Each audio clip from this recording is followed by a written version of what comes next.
जब किसी से कहो कि नाम जपो तो एक आम सा जवाब मिलता है लगभग सभी से कि नाम जपने में मन नहीं लगता। नाम जपने में मन क्यों नहीं लगता है? इसके पीछे एक बड़ी छोटी सी वजह है। इसको समझने के लिए हमको ये समझना पड़ेगा कि हमारा मन किन किन कामों में लगता है। अगर हमें कोई कहे कि रात को 3 बजे 5 लाख रुपए लेकर जाना, तो गारंटी है इस बात की कि जिससे हम मिलने वाले हैं, अगर हम हो तो रात को सोएंगे नहीं कि एक बार लेकर सो जाए, कहीं रात को नींद न खुले तो। क्या मतलब निकलता है इसका? इस मन को जिस चीज में लाभ दिखाई देता है, ये मन वही करता है। आज तक हमारा मन नाम में नहीं लगा तो उसके पीछे वजह एक ही है कि अभी तक के नाम की वैल्यू का पता ही नहीं चला। इस मन को जिस वक्त समझ में आ गया ना कि नाम की वैल्यू क्या है, महापुरुष वचन किया करते हैं कि जो नहीं जपेंगे नाम वह तो पछताएंगे ही, और जो जपेंगे वह भी पछताएंगे।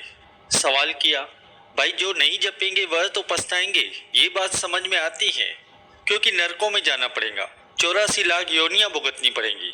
और जो जपेंगे वह क्यों पछताएंगे? कहने लगे वह इसीलिए पछताएंगे जब पता चलेगा कि जपे हुए गुरु को वीडियो लाइक करना, सब्सक्राइब करना प्लीज। बहुत मेहनत से वीडियो बनाता हूँ, वीडियो लाइक कर दे करो, सब्सक्राइब कर दे करो। नाम की कीमत इतनी ज्यादा है तो हमने ज्यादा क्यों नहीं जपा? इस मन को समझ में आ जाए कि इस नाम की कीमत क्या है, यह सत्संग करने का भाव क्या है, इस मन को नाम की कीमत का पता चल जाए। और नाम की कीमत क्या है, नाम जपने से होता क्या है। जितने भी वेद शास्त्र है, स्मृतियां हैं, पुराण पोथियां हैं, श्री गुरु ग्रंथ साहिब जी का एक एक अक्षर, एक एक वाणी, एक एक शब्द बार बार एक ही पुकार करता है कि नाम जपो। सिमरत वेद पुराण पुकार पोथियां, नाम बिना सब कूद। दुकान पर जाने का मन नहीं करता, पर मन कहता है कि जा, नहीं तो नुकसान हो जाएगा। बीमार होता है तो भी जाकर दुकान खोलकर बैठता है। क्यों? वहां पर लाभ दिखाई देता है। जिस दिन नाम की महिमा का पता चल गया, बीमार होंगे ना तब भी नाम जपने बैठ जाओगे। आओ कोशिश करें, आज ये समझे कि नाम करता क्या है, नाम की ताकत क्या है। इस बात को समझने की कोशिश करते हैं। आओ समझते हैं नाम की कीमत को। जो प्रभु का नाम जपते हैं, नाम करता क्या है। जो प्रभु का नाम जपते रहता है, नाम जपते जपते उसका मन अगर प्रभु के चरणों में जुड़ जाता है, उसका जपा हुआ नाम उसे भा जाए, तो क्या होता है, वह उसको प्यारा लगने लगता है। और जो उसको प्यारा लगने लगता है तो होता क्या है, जो हरि का प्यारा तो सब ना प्यारा। उसका जपा हुआ नाम अगर परमेश्वर को भा जाए तो वह इंसान परमेश्वर को भा जाता है। जो इंसान परमेश्वर को भा जाए वह इंसान सबको प्यारा लगने लगता है। जो हरि का प्यारा तो सब ना प्यारा। लाखों करोड़ों आए और चले गए, महापुरुष फरमाते हैं। और जिन्होंने उसका नाम जपा, कबीर जी के समय राजा कौन था ये कोई नहीं जानता, लेकिन कबीर जी को सब जानते हैं। जानते ही नहीं, मानते भी हैं, सर झुकाते हैं। जब माथा टेकते हैं गुरु ग्रंथ साहिब जी को, तो कबीर जी बैठे हुए हैं अंदर। नामदेव जी के समय राजा कौन था, धनवान सेठ कौन था, ये कोई नहीं जानता, पर नामदेव जी को सभी जानते हैं। बड़े ध्यान से सुनना इस सच्ची घटना को, ताकि हमारा मन नाम की ताकत को समझे। एक आदमी था, ब्राह्मण पंडित। उस गांव में जितने भी ब्राह्मण थे, पंडित थे, सबको लोग अपने घर बुलाते थे पूजा कराने के लिए। पर इस ब्राह्मण को कोई नहीं बुलाता था। घर में खाने के लिए अन्न नहीं है, घर वाली ताने मारती हैं, बच्चे रोते हैं, पर इसके पास कुछ भी नहीं है। परेशान है बेचारा कि मुझे कोई पूजा के लिए दान दक्षिणा देने के लिए कोई नहीं बुलाता। पूजा होंगी तो दान दक्षिणा भी होंगी ना। दूसरों को लोग बुला लेते हैं पर मुझे नहीं बुलाते। एक बात याद रखना प्रेमियों, जब कोई कथा सुनते हो ना, तो उसके हर पहलू में एक एक मोड़ पर शिक्षा होती है, बस लेने वाला चाहिए। संत महापुरुष वचन करते हैं कि शिक्षा लेने वाला पेड़ पौधों से भी शिक्षा ले लेता है, जड़ वस्तुओं से भी शिक्षा ले लेता है।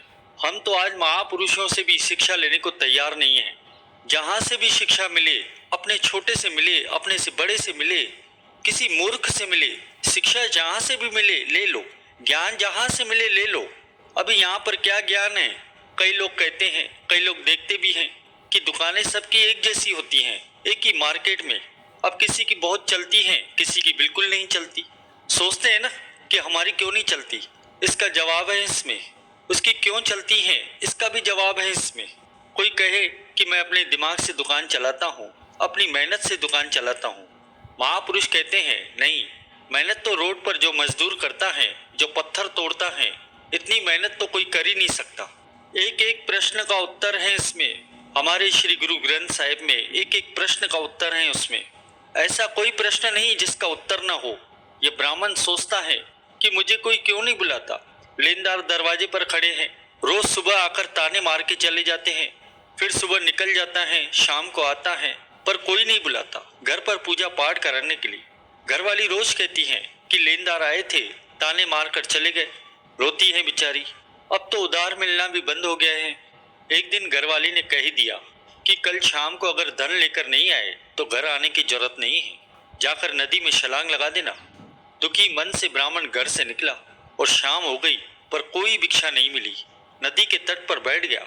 मन में ख्याल आ रहे थे कि सच में नदी में छलांग ही लगा देता हूँ, ऐसे जीवन का क्या लाभ। घर जाऊंगा तो घरवाली फिर से ताने मारेंगी, बच्चे भूख से बिलखते देखे नहीं जाएंगे, लेनदार सुबह फिर से आएंगे। इससे अच्छा है नदी में छलांग ही लगा दूं, इस जीवन को समाप्ति कर दूं। यह सोचते सोचते सुबह हो गई। मन बनाया कि अब नदी में छलांग लगा ही देता हूँ, डूब कर मर जाता हूँ। अब जैसे ही खड़ा हुआ कानों में आवाज पड़ी। क्या आवाज पड़ी? सुबह का समय 3 बज रहे थे। कानों में आवाज पड़ी प्रभु के नाम की, प्रभु के खुले नाम की आवाज पड़ी कानों में। मन को शांति मिली, पहली बार मन को शांति मिली उसके। कदम बढ़ चले जहां से आवाज आ रही थी उस तरफ। नदी में छलांग लगाने जा रहा था, कदम रुक गए, कदम मुड़ गए उस तरफ जहां से आवाजें आ रही थी। चलते जा रहा है, क्या दिखता है? कोई महापुरुष प्रभु नाम का जाप कर रहे हैं और कुछ लोग उसे बैठकर सुन रहे हैं। यह भी बैठ गया। सुबह के 3 बजे से 6 बजे तक दिन चढ़ गया, सूरज निकल आया। जो लोग बैठे थे उठकर चले गए, पर ये नहीं गया, वहीं बैठे रहा। महापुरुषों ने समाधि खोली, इसे पास बुलाया। यह रो पड़ा, जोर जोर से रो पड़ा, सारी व्यथा कह सुनाई। और इसने सवाल पूछा कि प्रभु का नाम तो मैं भी जपता था, पर आज जो रस आया यह रस मुझे कभी नहीं आया। क्या कारण है इसका? महापुरुष कहने लगे कि इसके 2 कारण हैं। एक तो सबसे बड़ा कारण है कि प्रभु का नाम जपा किस समय जा रहा है। संत महापुरुषों के वचन है कि जिस इंसान, पापी से पापी इंसान, शराबी, कबाबी, दुनिया के सारे गलत काम किए हो, कभी सत्संग में ना आया हो, जिसका मन कहीं न जुड़ता हो, नास्तिक हो, ब्रह्मा मुहूर्त उठकर अगर संगत में आकर, दरबार में आकर बैठ जाएगा, श्री गुरु महाराज जी के पास आकर बैठेगा, उसका मन जुड़ जाएगा। ये नाम की बरकत है, इसे पहचानो। जिस मन को कभी शांति न मिली, जो आत्मा कई जन्मों से अतृप्त है, श्री गुरु महाराज जी का अगर वह नाम जपेंगे तो मन शांत हो जाएगा। तो उसने कहा कि मुझे रास्ता भी बता दो, मेरे दुखों से छुटकारा कैसे हो। महापुरुषों ने बड़ा प्यारा सा जवाब दिया। कहने लगे, यह वह राम का नाम है कि पत्थरों पर लिख दिया तो पत्थर तर गए। इंसान जपेगा तो क्यों नहीं तरेगा।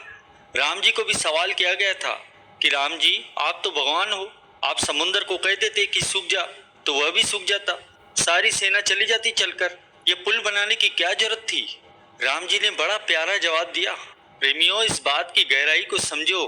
राम जी ने जवाब दिया कि अगर मैं समुद्र से कहता कि समुद्र सूख जा तो समुद्र सूख जाता, सेना चली भी जाती है, पर लोग जुड़ जाते हैं शरीर से और ये शरीर नश्वर है।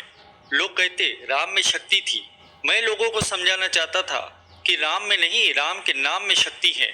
इसीलिए मैंने पत्थरों पर राम लिखवाया कि पत्थर तर गए तो इंसान कैसे नहीं तरेगा जो जपेगा प्रभु का नाम। महापुरुष वचन किया करते हैं, इस सृष्टि में कितने सितारे हैं कोई नहीं गिन सकता, पर अगर कोई गिन ले तो गिन ले। पर राम के नाम ने कितने तारे हैं, कितनों को तारा है और कितने तारेगा यह कोई नहीं गिन सकता। राम जी ने जितनों को भी तारा है, शरीर में हम गिन सकते हैं, इसको तारा, उसको तारा, अहिल्या को तारा, इसको तारा, उसको तारा, पर राम के नाम ने जितनों को तारा यह कोई नहीं गिन सकता। इसीलिए राम से बड़ा राम का नाम। नाम की महिमा को पहचानो। क्या करता है ये नाम? महापुरुषों ने समझाया है कि तू अगर ब्रह्मा मुहूर्त उठकर प्रभु के नाम का जाप करे तो तेरे सारे कष्ट दूर हो जाएंगे। प्रभु के नाम की शक्ति को पहचान। पहले भी तू जपता था, जप पर पूरे भरोसे से जप कि नाम तुल कुछ अवल न होवे। यह बात उस ब्राह्मण के हृदय में घर कर गई। मन को ताकत आ गई। घर चला गया। बीवी ने फिर से ताने मारने शुरू कर दिए, परेशान कर दिया। क्या करे, बीवी भी मजबूर है। अब इसने झूठ बोल दिया, घरवाली को खुश करने के लिए झूठ बोल दिया कि मुझे राजा के दरबार में नौकरी मिल गई है, मैं रामायण की कथा सुनाता हूँ वहाँ पर। राजा ने कहा है कि जिस दिन भोग पड़ेगा उस दिन बहुत सारा धन, बहुत सारी दक्षिणा देगा, खुश हो जाएगा। मन में सोचा कि कुछ दिन तो ये चुप बैठेंगी, तब तक गुरु कोई चमत्कार कर देगा, प्रभु का नाम। इसके मन में ये भावना आई। अब रोज सुबह निकल जाता है, जंगल में जाकर बैठ जाता है, किसी के पास नहीं जाता भिक्षा मांगने कि मुझसे पूजा करवाओ, दक्षिणा दो। और करता क्या है, जंगल में बैठकर सिर्फ और सिर्फ प्रभु के नाम का जाप करता रहता है और शाम को वापस आ जाता है। घरवाली पूछती है कि राजा कब देगा दक्षिणा? वह कहता है देगा, थोड़े दिन रुक। घरवाली ने साहूकारों से जाकर ये कह दिया कि मेरे पति को राजा के दरबार में नौकरी मिल गई है। तो ये बात सुनते ही सबने उधार देना फिर से शुरू कर दिया। कई दिन बीत गए, अब तो ये रात को भी निकल जाता है, स्नान करता है नदी में, पूरी रात जाप करता है और प्रभु के नाम का रस लेता रहता है। ऐसा करते कई दिन बीत गए। साहूकारों ने फिर से आना शुरू कर दिया कि कब दोगे हमारा धन, कब उधार चुकाओगे। फिर से ताने मारने शुरू कर दिए। घरवाली परेशान हो गई, कई दिनों से कहते जा रहे, काफी दिन बीत गए। आज इसने फिर से वही बात कह दी कि अगर कल शाम तक धन लेकर नहीं आए तो घर में वापस ही मत आना। अब ये बात इसे चुभ गई मन में। आज जो निकला रात को अपने घर से, लीन हो गया प्रभु के नाम में। आज ऐसा मन जुड़ गया, दुखी मन, कि प्रभु तू कब आएगा। जुड़ गया मन, और ऐसा जुड़ा सुबह हो गई, दोपहर हो गई, इसकी समाधि नहीं खुल रही। यह मांगा करो श्री गुरु महाराज जी से कि काश हमारी जिंदगी में वह दिन कब आएगा कि सिमरन में बैठे हो और समय का पता ही न चले। यह मांगा करो, अरदास किया करो, अनमोल दात है ये। हम दरबार में जाकर श्री गुरु महाराज जी से क्या मांगते हैं? संसारी चीजें, सुख मांगते हैं। इस जीवन में सुख और दुख पहलू हैं, ये चलते ही रहेंगे। जन्म लिया है तो ये दुख सुख तो चलते ही रहते हैं। आज बेटे की चिंता है, स्कूल अच्छा मिल जाए, स्कूल अच्छा मिल गया तो घरवाली अच्छी मिल जाए, घरवाली अच्छी मिल गई तो काम अच्छा मिल जाए, बस सब हो गया तो उसके बच्चे की टेंशन। यह खत्म होने वाली नहीं है। संत महापुरुष कहते हैं कि नाम के सिवा कुछ मांग कर देख ले, दुख ही पाएगा। आखिर में एक दिन यही कहेगा कि इनके लिए मैं मांगता रहा जो मेरे किसी काम नहीं आए। कभी तो मांगो श्री गुरु महाराज जी से, श्री गुरु महाराज जी को ही। हम दाते ही मांगते रहते हैं, दाता को छोड़ देते हैं। दाता को मांग लो, सारी दातें आ जाएंगी। जिसने नाम मांगा, महापुरुष वचन करते हैं कि छांव क्यों मांगते हो, पेड़ मांगो। पेड़ आ गया तो छांव तो अपने आप आ जाएंगी। सारे फल आ गए, कोई चीज नहीं बची। आज इस पंडित ब्राह्मण का मन ही जुड़ गया। सुबह हो गई, दोपहर हो गई, चिंतन में लग गया। चिंता नहीं की, चिंतन किया तो हुआ क्या? जिसके चिंतन में जुड़ गया उसे चिंता हो गई, उस प्रभु को चिंता हो गई, उस प्रभु को आज इस पर तरस आ गया। ये सारी घटना श्री गुरु ग्रंथ साहिब में दर्ज है प्रेमियों। भगवान ने, उस निराकार ने उस प्रदेश के राजा का वेश धारण किया, सेना प्रकट की, हाथी पर सवार हुआ और चल पड़े इसके गांव में। और दरवाजा खटखटाकर पूछ रहे हैं इस ब्राह्मण का घर, इस ब्राह्मण का नाम क्या है इतिहास में? बेनी भगत। एक एक झोपड़ी का दरवाजा खटखटाकर पूछ रहे हैं कि बेनी कहाँ रहता है। सारा गांव हैरान कि खुद राजा चलकर आया है और इसका पता पूछ रहा है। असल में तो भगवान अपने भक्तों को बड़ाई दे रहे हैं। वह भगवान और उसके घर का एड्रेस पता ना हो। जब सारे लोग लेकर पहुंचे बेनी के घर में, उसकी घर वाली बाहर आई और हैरान हो गई।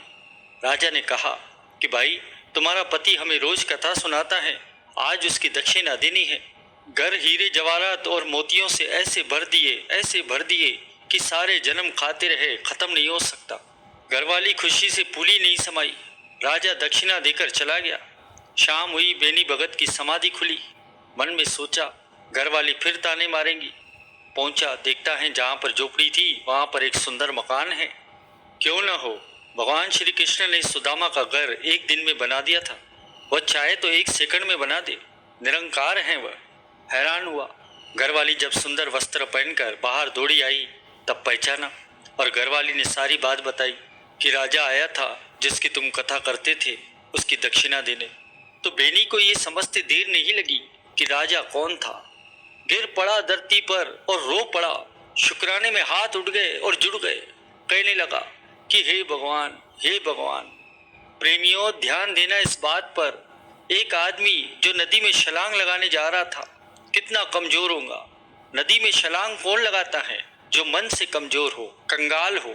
इतना कमजोर आदमी आज हम सब उसे नमस्कार करते हैं, क्योंकि कबीर जी जहाँ बैठे हैं, नामदेव जी जहाँ बैठे हैं, संत रविदास जी जहाँ बैठे हैं, वहाँ पर बेनी भगत भी बैठे हैं। इनकी बानी दर्ज है गुरु ग्रंथ साहिब में। क्यों? ये जीवन पलटी कैसे खाया? सिर्फ और सिर्फ नाम की शक्ति। बेनी ब्राह्मण जिसे कोई पूछता नहीं था, लोग आज उसकी पूजा करते हैं, क्योंकि नाम जपा। सिर्फ और सिर्फ श्री गुरु महाराज जी का नाम, भगवान जी का नाम, उस मालिक परमात्मा का नाम। नाम की महिमा को समझो, सालों के काम तुरंत हो जाते हैं। संत महापुरुष ये नहीं कहते कि घर गृहस्थी छोड़ो और जंगल में बैठकर नाम जपो। नहीं, अपने कृत्य करो, गृहस्थी पालो, पर एक ही चीज कही है, सब कुछ करो पर नाम जपना न भूलो। उस मालिक का नाम जपना न विसरो। केवल सुबह सुबह उठकर जप लो नाम, दिन भर जो मर्जी करो। कहते हैं वो भवसागर से पार हो जाएगा। इस नाम की महिमा को पहचानो। संत महापुरुष वचन किया करते हैं, जब सत्संग हो रहा हो तो काम को पीछे कर देना। यही है ज्ञान, क्योंकि यही तो है जो साथ में जाएगा। और जो सत्संग छोड़कर काम करते हैं, सत्संग के समय महापुरुषों के वचन है कि 10 काम छोड़कर भोजन खा लो, और 100 काम छोड़कर नहा लो, 1000 काम छोड़कर दान करो, और दुनिया के जितने भी काम हैं सारे काम छोड़कर सत्संग कर लो। जब सत्संग हो सारे काम भूल जाओ, और ब्रह्मा मुहूर्त हो बिस्तर से उठ जाओ कि यह समय श्री गुरु महाराज जी का है, यह समा उनसे मिलने का है, यह समा हीरे मोती लूटने का है, सोने का नहीं है। गुरु को वीडियो लाइक करना, सब्सक्राइब करना प्लीज़।